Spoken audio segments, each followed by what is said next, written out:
Order गरेको छौँ एउटा बेन्च बच्चाहरूको लागि यो चाहिँ टेबल अहिलेको लागि धेरै भएको छ त्यही भएर यसको अनबक्सिङ गर्नुपर्छ गएर सक्छ होला न सकिहाल्छ नि किन नसक्नु हेर्नु बल्लाको के खान्छ Let me see that. कस्तो टिप्ने मात्रै हुन्छ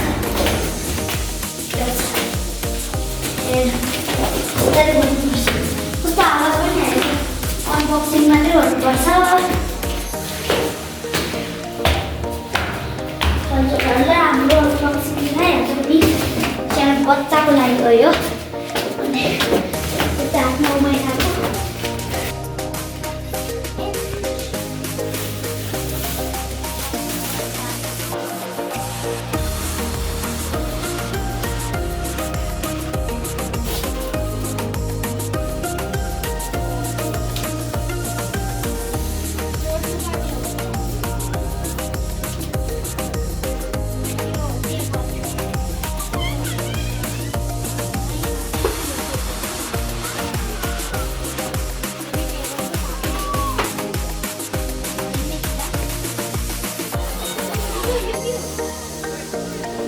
Seat.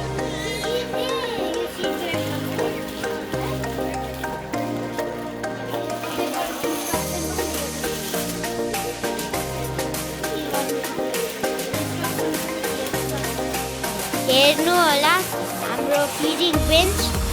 भान्जोको लागि है यहाँ हेर्दै हुनुहुन्छ धेरै राम्रो छ हाम्रो फिडिङ बेन्च चाहिँ धेरै राम्रो छ यहाँ छ हाम्रो फिडिङ बेन्च हाम्रो यो भान्जोको लागि केही यहाँ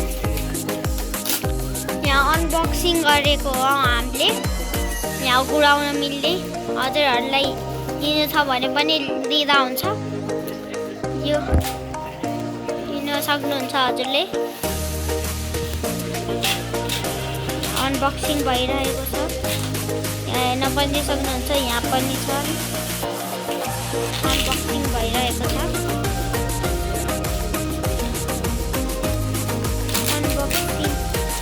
अब यिनीहरूलाई जोड्नु पर्ने हो त्यही हो त्यहाँ इन्स्ट्रक्सन दिएको छ सोफामा एउटा पेपर देखिरहनु भयो होला ओ कस्तो साह्रो रहेछ ए मामा धेरै साह्रो छ यो होस्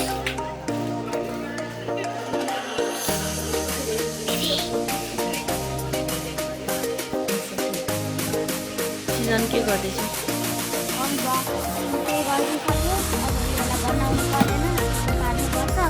त्यही हो यहाँ पनि फिट गर्नुपर्छ त्यो अब यो खेलाउन सिटवाला